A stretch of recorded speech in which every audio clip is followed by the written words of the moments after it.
welcome back to my channel. Hope you guys are doing well, and if you're a new subscriber, you're welcome to the family, and if you're an oldie, hey.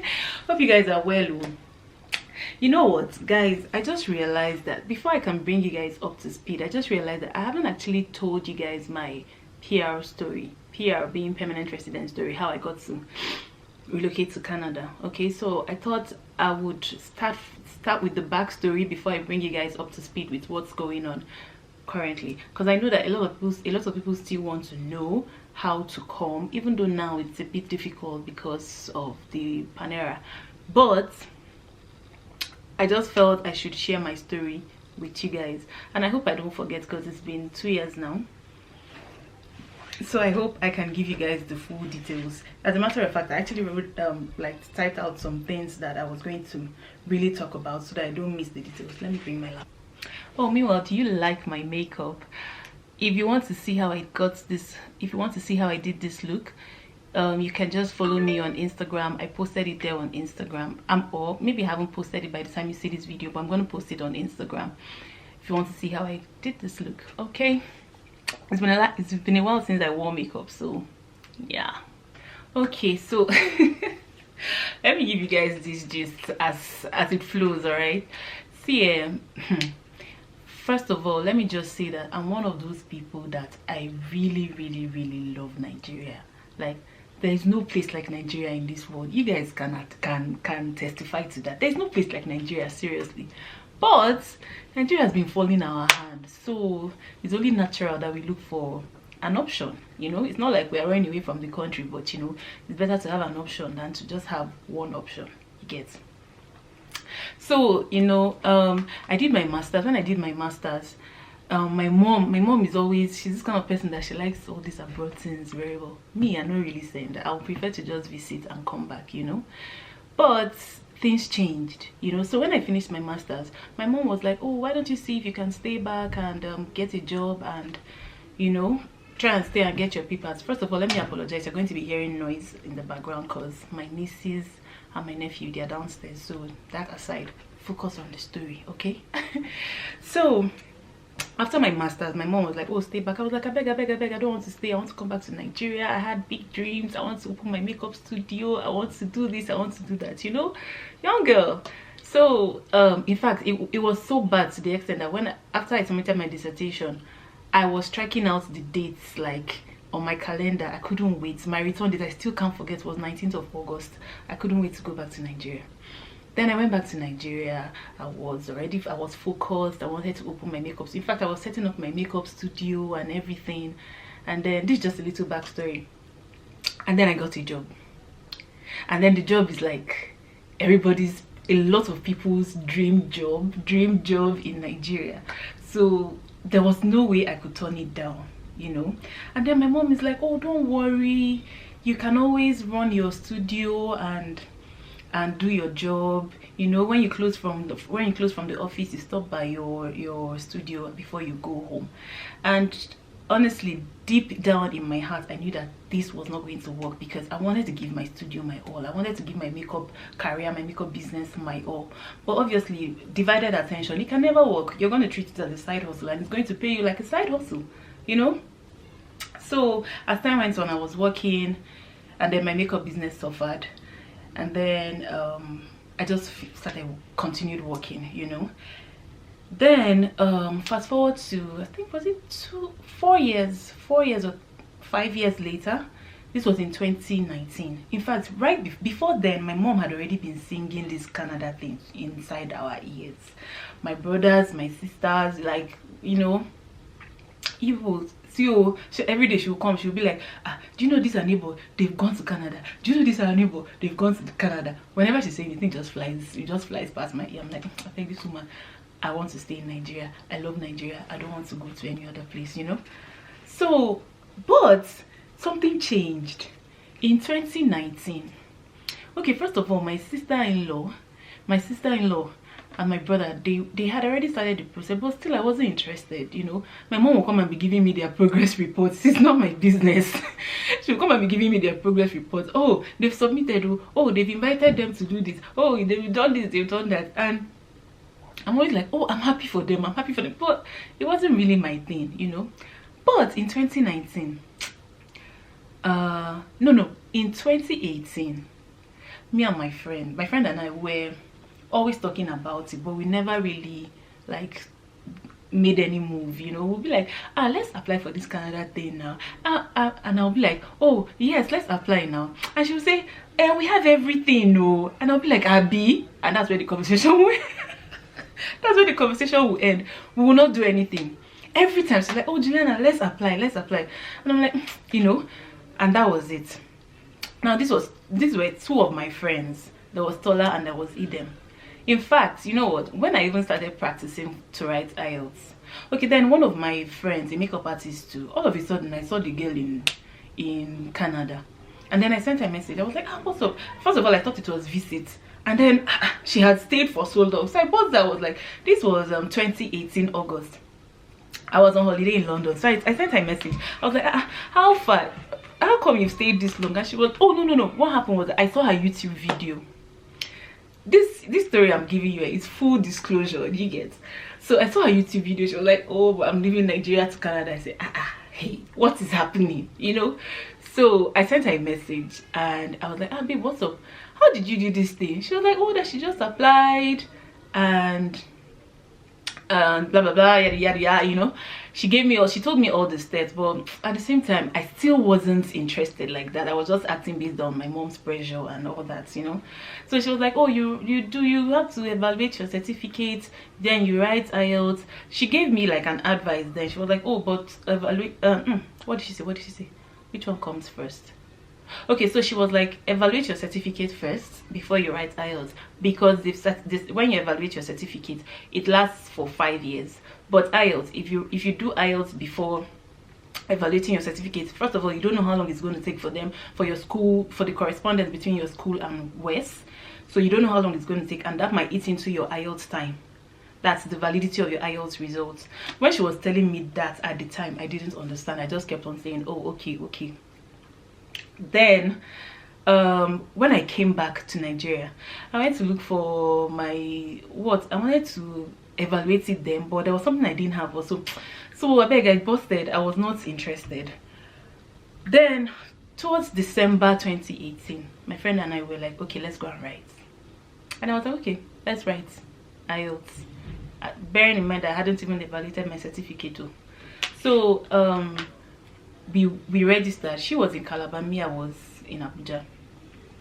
We registered the same dates to write the IELTS exam. I prepared, but I did not really prepare like that. You know when your mind is not in something, you know. So okay, like I prepared for the listening. I just practiced a little bit for listening, reading, writing. I did not even practice that. I was writing inside my head. I would just watch. In fact, it was like 2 or 3 days before the test. That's when I started looking at writing. I did not put pen to paper for one day to practice that writing at all. I was writing inside my head, and it showed when the results came out. I can't remember what my results was, but I did well in speaking, listening, and reading. Writing, I had a 6.5. Guys, when I tell you that this thing pained me, because I was like, but I was angry with myself, but at the same time I was like, you did it to yourself because you didn't practice for this thing, you know. So when that result came out, like even when I simulated my score, it was obvious that, you know, you guys, I had 6.5. You know, the difference 0.5 would have made for me was great. But you know, everything happens for a reason, and of course God's time is the best. So come January, in fact, I didn't even bother going to collect my results from British Council. it took like 3 weeks before I went to collect my results from British Council, because you can check the results online. So by the time I checked, I was like, I beg, I'm not going to waste my time to annoy myself more. So that was when I bought my, by that time I started building interest gradually, you know, to make this move. So I bought my sister-in-law. I was like, see what happened though, my IELTS results. That was in December. I didn't want to be sad because hey, there were other activities happening, you know. So I bought my sister-in-law. I was like, I'm not going to write this thing again. How can they tell me that I have this for my writing? Meanwhile, I know that I do not practice for it, but so I was like, oh, you know what, I'm going to do provincial nomination. I'm not ready to write this IELTS again. If I'm doing provincial nomination, it's my IELTS result is perfect already. And she was like, just try and write it, just try and write it. But I wasn't interested, you know. So I started looking at the provincial nomination side of it. I wanted to apply through Saskatchewan. But as time went on, what happened? Okay, I now started evaluating my certificates. So I opened an account with Wes. I filled the form there. I filled all the forms. And then one unlucky thing that happened to me was that when I was evaluating my certificate for Wes, at that time, that was when they were asking for NECO results. Meanwhile, this is something that they weren't asking for before. They just asked for your highest level of education, which would have been easy for me. I would have just called Dundee, because I went to University of Dundee. I would have just called Dundee and would have been in a walk in the park. But this time, they wanted WAEC or NECO. They wanted BSc. In fact, from WAEC up to your highest level. So I had to get WAEC, I had to get BSc, and I had to get what's it called, my master's. All right, so I opened the account and I paid. I think I paid I can't remember, let me check. I think I paid $305. That's what I paid. At the time, I didn't know that you could, you know what, see, when I started this process, I just zeroed my mind that anything expenses, I did not want anything about money to be my problem at all. So anywhere I had to pay money, I was ready to pay the money. Let everything just be moving. Money was not going to be a drawback for me at all. I had already made up my mind, you know. So for West, I paid $305. It could have been cheaper because, one, you can always print the results from your account when it's ready. And then secondly, if you have a Canadian address, they can send it there. But my owner, I told them to send it all the way to Nigeria, so you can imagine the shipping charge. But anyway, I did that, and then now I had to contact NECO. I didn't use my WAEC because on my WAEC certificate they made a mistake with my date of birth, and I did not want that hassle. So I just quietly used my my NECO results, which was perfect too. Now, bearing in mind that while I was doing this application, I joined this group on Nairaland. I think, hold on, let me find the name. So it's called Canadian Express Entry Federal Skilled Workers Program. I'm going to put the link down below in case you're on this path. This link is very, very, very, very useful. Honestly, see, if there's anything you don't understand, go and ask them there. They'll be able to put you through. There's always someone to answer, you get. So I had done the West. I contacted NECO. Surprisingly, NECO website was very reliable. They gave me an email to send my message. They gave me an email address to send my message to. So I typed my email and I sent to them. I said, what are the requirements for verification of results and all that? They replied me with all the steps to follow, which I did. I had to pay to Remita, and then I had to send it via DHL to Mina. What I did was that, see, I didn't want, like I said, I didn't want money to be the problem for any kind of delay for me. So what I did was I went to DHL. After I had verified my NECO result, because you need to get a scratch card. I might forget some parts of this thing because it's been a while now. I should have told you guys this story long ago. I'm sorry. So I got a scratch card where I got my certificate that I printed, and then I had to put another scratch card for West to use when the result gets to them. So I went to DHL office. I sent it via DHL to Mina for them to verify. But inside the envelope where I sent it, that I was posting to Mina, I still had a prepaid envelope for them to send it to Canada. So I sent everything to Mina, and then after I had done that, someone now contacted, like the next day, someone sent me a message that, oh, I did not make the complete payment, and like the price had changed, so I needed to pay an additional, I think 4,000 naira also. So the guy gave me an option. He was like, if you want, you can go and pay it through Remita. If you want, you can send me the money and I'll pay it for you here and send you your receipts. I thought about it. If I go and pay it through Remita, because I'm being a wise girl, in case if the man wants to swindle me, I'm still going to send that receipt. I'm still going to go to DHL again and send that receipt to Mina. So I took a risk. I sent the man the money, Luckily, the man paid and he sent me the receipt. And then I was able to track it while they sent the results to Wes. Then, what happened? BSc. Good. You guys, I contacted my lecturer. I've gotten my transcript 2 times from school. So in fact, I actually had a hard copy of my transcript. But it's supposed to be a correspondence between Wes directly and the school. You are not inside, you are not the middleman. So I couldn't send the transcript I had. So I contacted my one of my lecturers then. I was like, help me, I want to do my transcript. You guys, sometimes information is power. Ignorance is very expensive. This man told me, oh, in fact, he gave me all sorts of stories. Long and short of it is that I ended up paying 60k. I sent this man 60k. They did the first part and they sent it to Wes. Now Wes has to send back again. Wes has to send back again to the school for second verification. So when they sent it back to the school, that was when my problem started. And I'm like, have you people received the correspondence from Wes? The man says, oh, the dean, in fact, long story short, but the long and short of it is that I had to bring more money. You guys, this man wanted to use me to build a house in his village. But luckily, what happened? See, God works in mysterious ways. One day while I was in the office, I had to attend an AGM for one pension operator, okay? So as I went for the meeting, the independent director for that PFA was a professor, a law professor in my school. And I'm like, hey, okay, so if this guy is in Okada, I went to Okada. If this guy is in Okada, maybe he can help me. So I went to meet the guy, introduced myself. I was like, oh, I'm an alumni. He was like, oh, nice to meet you. He was very friendly, And then we exchanged numbers. And then we got talking and he was like, oh, your school has changed. They are doing good. I'm like, I beg. There's nothing good if they cannot help ex students. Why do I have to come all the way to the school, or somebody have to get somebody to do it? The man was like, no, that if you want to get your transcript, you can just apply online.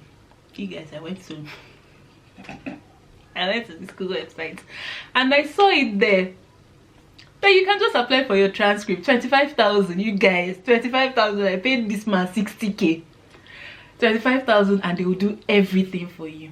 Anyway, long and short, that man was just an angel for me. He followed up on it. He went and so he met the dean in my department, and lo and behold, do you guys know that the response that Wes had sent for second verification was just sitting down there in the office. Nobody was attending to it. And what was the reason? They said that what did he say? That there was no money, that Wes does not send money for them to send it back for second verification. And I'm like, why don't you call the alumni that initiated the process in the first place for them to pay any extra money? Let them bear the cost of whatever it is. After all, they're the ones that need it, right? Just contact the person. Is it that hard? Anyway, long and short, they did that one. Luckily, the man helped me and that was processed. They sent that one. You are bearing in mind that before I did all this NECO and BSc wahala, I just picked up my phone one day. I called Dundee. I said, hi, I want to send my transcripts to Wes. They already have the address. They just asked me for my reference number. How do you want to make payments? I had my card. I just gave them my card details. And that was all. Nigeria, we have a long way to go. That was all. This conversation did not take up to 3 minutes. Gave them my card details, gave them my students' ID. They sorted it out and sent it. They said they would send it. That was it. They charged me like £10 or so. That was the end of transcript Magana for University of Dundee. That was the end. Meanwhile, I had transcript though, but of course, direct communication. They don't want me in between. That was the end though. Anyway, glory be to God. Wes received my BSc and NECO and Masters. So they were verifying that one. While they were verifying that one, I now went ahead to write my IELTS again. This time, oh God, you guys, I ate, I drank, I was breathing IELTS I was sleeping. What I'm sleeping, IELTS is in my head. whenever I wake up, in fact, if you see my YouTube history, then it was IELTS, you know. So I contacted I asked my sister-in-law, what did you use to study? She said YouTube. And then back then, right, because I think things have changed now. Back then I registered with MOD this time around, or IDP, IDP, that's what they call it. So they gave me materials. They gave me materials to study. You guys, I did not play. I studied everything, practiced. Even the webinars that they had, 2 hours webinar. I'll be in the office. I'll go and lock myself in the toilet. Don't tell anybody. I'll go and lock myself in the toilet. Stay those 2 hours with my earphones. Stay there and attend it very, very well. You know, I didn't play this time around. That writing, I wrote, I practiced writing up to the point that I didn't even need to count my words again. Like, just looking at it, I knew that I had hit I think it was 250 for letter writing, and was it 500 for essay or something, but I knew that I had hit my mark, you know. So I practiced speaking. My English changed that time. Even when I'm sending message, I was typing proper Queen's English, you know. We're not playing English. My reading, I never had a problem with reading, listening and speaking. It was that writing, so I focused on my energy on writing. And then it gets to a point when you keep on practicing and practicing and practicing, you keep landing in like a particular range in your score. You know, it kind of builds your confidence. Let me just give you guys one tip. When you're practicing reading and listening, practice it in exam condition. Do you understand? They have videos like that on YouTube. Don't pause, don't stop, just continue the way they are doing it there. That was how I was able to program myself for the reading and listening, you know. Then exam day came. The story for this exam day, oh my god, you guys, my center was in Aduvier school. If you're in Abuja, you know Aduvier school. Now let me tell you what happened to me that day. When you're on your way to Grandpa, back then, on your way to Grandpa, there's this huge billboard of Aduvier school, and there's a school beside that billboard. So on the morning of the exam, I had dressed up, I was early, everything. I was going to that school. I typed it on Google Map. Google Map was showing me one very far place. I said, you know, sometimes Google Map can do a save over Sabi. I said, no, that's not the place. I know where the school is. And I was I carried myself. I went to that school. You guys, when I got to the school, that was not the venue. That was not Aduvier school. Aduvier school is just the billboard there. Like, how stupid can somebody be? I went there, that was not the school. By this time, it was like 15 minutes to time. Hey, God. If you see, and I had to type it back on Google Map. Google Map was still showing me that first place that you showed me before. I started going there. I had less than, in fact, there's no way I could have made it, in fact. But you guys, have you seen Fast and Furious? Those people, they don't know how to drive. That day, all my driving skills flew out. James Bond had nothing on me. I was flying on the road. I was flying on the road. You know, finally I got there. It was looking like a jam center. When I got there, they were not even ready. I think I waited like extra 1 hour before they now started putting us in different classrooms. It's a secondary school. Started putting us in different classrooms for us to write the test. So I settled down, I wrote my test. When it was time for writing, I did my writing. And then towards the end, like 3 minutes to the end, I went back to the question. That was for my essay. And I realized that I didn't quite answer the question the way they asked it. They asked the how, and I was answering the why. That's just how I can explain it. And at this point, it was 3 minutes to the end of the exam, so there was nothing I could do. Am I going to erase what I had written? No, so I just submitted. So that thing kind of killed my spirits. And you know, that was when I remembered something that J, if you're practicing IELTS, you definitely know J, E2 language is on YouTube. The guy always said, in the middle of your writing, always go back to the question. And that was one thing I did not do. If not, I could have detected that mistake on time. So after that test, I was a bit down, you know. So I called my sister. I was like, she was like, how far? I was like, I wrote two, but you know, that particular essay, I did not answer it the way I was supposed to answer it. She was like, don't worry, you know. So anyway, life went on. So now I was in Lagos. For inspection. So I had to do one of the things I had to get a police clearance. It's part of the requirements for your documentation. So I had to get police clearance. Excuse me, I had to get police clearance from any place you've stayed for more than 6 months in the past 10 years. So I had to get from the UK, and then I had to get for Nigeria. I had already applied for my UK. It will give you a link on their website. On the CIC website, you will see a link where you can apply for your police clearance. And you just have to have all your documents in one sitting, because you cannot come back and fill the form again. I don't know if it has changed, but that's how mine was. You just fill the form in one sitting and make your payments, and then they're going to process it and send it back to you. You also need a digital passport. So I had done the UK one, and I was in Lagos. One of my friends who was also doing the process, she's based in Lagos, she gave me someone's contact, one lady's contact, to get my police clearance in Lagos. You can also get it in Abuja, but in Abuja it's 10,000. In Lagos it's 3,500. And I was in Lagos. Lo and behold, God so kind, where I was doing my inspection was very close to Alagbon police station. So I went, during my break, I went there. I met the woman. I paid 3,500. Yeah, I think I paid 3,500, and I got that. So I already had that one handy. While I was still in Lagos, everything kind of happened at the same time. Because while I was in Lagos, my IELTS result came out June 12th. Yeah, I think so. My IELTS result came out June 12th. You guys, I was in the office where I was doing my inspection. When I saw this thing, you guys, I went into the toilet. Hey, I called my mom. Hold on, let me tell you guys my results.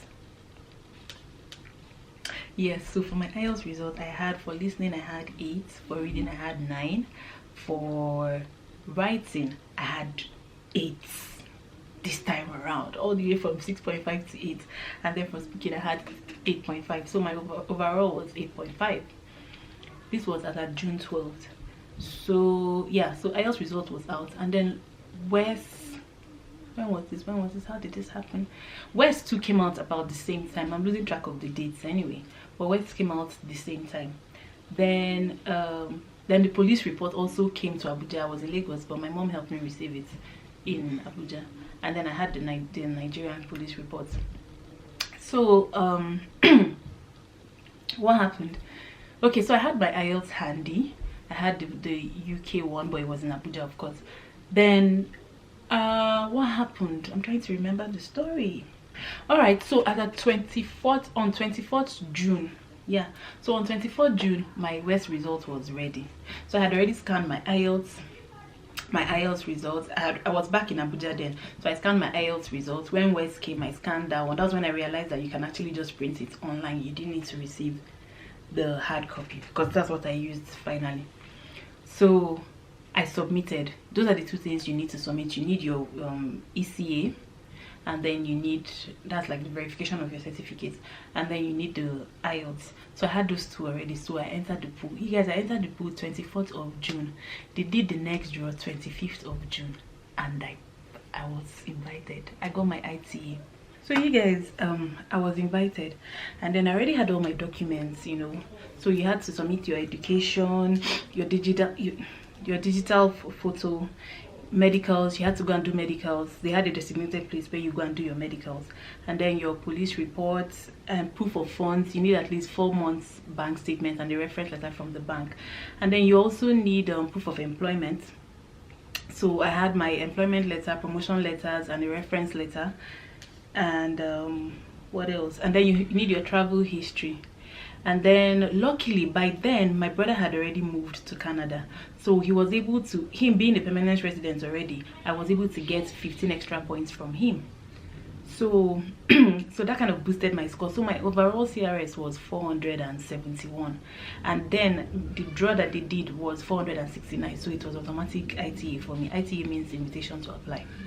So I applied. I got my invite as at June 24th to apply, and then as at July 8th I had submitted, because I didn't want any waste of time. So I submitted, and then they acknowledged acknowledged the receipt of my application, and then I rested. August, I had traveled on holiday. I was in London, and then August 2nd, first, I got a message from them that I should go and do my biometrics. You guys, like I said, I didn't want anything to delay my application, so I just had to Google the VFS office in London, and then next day, August 2nd, I went there with the requirements, went there, did my biometrics, and continued living my life. So one thing I noticed, like in the group that I was in Ireland, some people are very impatient. First of all, they can choose to reject your application. So calm down, live your life. If they don't give you, are you going to die? You're not going to die. You will just continue living your life. Life goes on. And that was the approach I had to it. So by the time I applied, I zoned out. I wasn't checking my application every day. Like, I wasn't getting agitated. I was like, okay, this thing, they give you a 6 months timeline. And it's only when it passes that 6 months, that's when I'm going to start panicking. So as at December, I had submitted by June, yeah. So my 6 months started counting. So by December, first week of December, I started seeing people that I had submitted with started giving their testimonies on Ireland. They were like, oh, PPR, that's what they call it. I can't remember what PPR means, but PPR is when they tell you like invitation to ready for visa. That's the ready for visa meal, when you get the ready for visa meal. So people were already celebrating, and I was like, as at December 4th, yeah. So I saw one girl that was like rejoicing. I was like, please, me too, I want to follow and rejoice, you know. You guys, I started getting agitated because by January it was going to be 6 months. So that night, there was one night I was just in bed going through Ireland as usual, and then I saw a girl that was like, oh, that she ordered GCMS notes. That was one thing I never did, you know. So I was like, okay. People were like, she gave like the steps on how to do it. But while I was doing it, was it the GCMS notes or was it a phone call or something? Okay, so there was this girl that gave steps on how to call IRCC to know the status of your application. So she said you had to download one app and all that. While I was downloading the app, this was in the night, I was ready to sleep. I slept off. I did not know that it was God that just told me, my daughter, don't stress yourself, go and sleep. I have sorted your case. You guys, I woke up in the morning, started getting ready for work, and I checked my mail. It's one of the first things I do in the morning. And then I checked my mail. You guys, I saw message, ready for visa. I was like, what? I was screaming. I was the only one at home. I was screaming. First person I called my mom. Bearing in mind that my mom was in Onitsha all this while, like she was not really at home then. I was the only one at home. So anytime I call her, she's always like, Orlando, that's always the first thing she asks me whenever I call her. Orlando means has he landed? That's the ready for visa meal, has he landed? So that ninth morning, I called her. She said, Orlando, I was screaming. She collected the scream from me and screamed the rest. You know, I was so excited. So being that I saw it very early, they requested for 2 passport photographs, a biodata page, 2 colored copies of my biodata page, 2 colored copies of my ready for visa mail, and my biometric slips, the one I did in London. And then I went to VFS office with my passport that same morning. As I got there, I had to pay additional 8,200. I think it was because I did not do my biometrics in Nigeria. So I paid, and it's actually 7,440 naira, but because I wanted SMS inclusive, it was 8,200. So I paid for that one, and that was all. I waited, I traveled, I was so excited. I went for Christmas, you know. Christmas was all nice and rosy, everything was good. And I came back. By the time I came back, my passport was, I think it took, I can't remember how long it took, but like just about a month, my passport was ready. I think I was back. Yeah, I was already back in Abuja when my passport was ready. And the day I got the mail that my passport was ready, I went there straight to go and collect my passport. Collected my passport, opened it, and I saw my visa. Jesus, you guys. Wow, I couldn't believe it. I was like, is this me? Like, this was a dream. Just 5 months ago, I was thinking of this thing. I was going through all the processes, and now it has come to fruition. I'm like, I was so excited, you guys. So that's my PPR story. I did my soft landing in February. I landed February 15th, and then I did 3 weeks. So I applied for everything that I could apply for at the time. I didn't apply for my health card, I forgot. But yeah, I registered for my SIN, I got a bank account, what else are you supposed to do? They have a checklist anyway on things that you're supposed to do. I'm going to read all that for you in my next video. So that was my PPR story. That's how I saw myself in Canada. But when I came, it was soft landing, so I did 3 weeks and went back. I still stayed like 1 full year in Nigeria working, because you have 5 years to get your passport. Well, not 5 years. You can do, if you do 2 years cumulative, so you don't necessarily have to stay for 2 years straight. You can break it. So if you stay 2 years, you're still valid for a PR. You can still renew your permanent residence and status. And if you stay 3 years cumulative, you're eligible to apply for citizenship. So that was it. So I still had time to go back to Nigeria, arrange myself. But that's story for another day, because I'm here now and I actually did not arrange myself to come. You guys, that's my PPR story. If you have your story, or if you have any questions that you want to ask me, I'll be happy to answer. I'll send you guys the Naira land link in the description box below. And yeah, if you have any questions on how to go about this thing, ask me. It was a very exciting experience, honestly. Some people have it very difficult, but I was lucky. Everything went very smoothly for me. And then it was like, I was just a very lucky person, because right after that, I think that was when they stopped doing draws, and everything has just been locked since then. So that's my story. Okay, hope you guys enjoyed this, my story time. And yeah, I will see you in my next video. Be good to yourself, love yourself, and love others. Bye.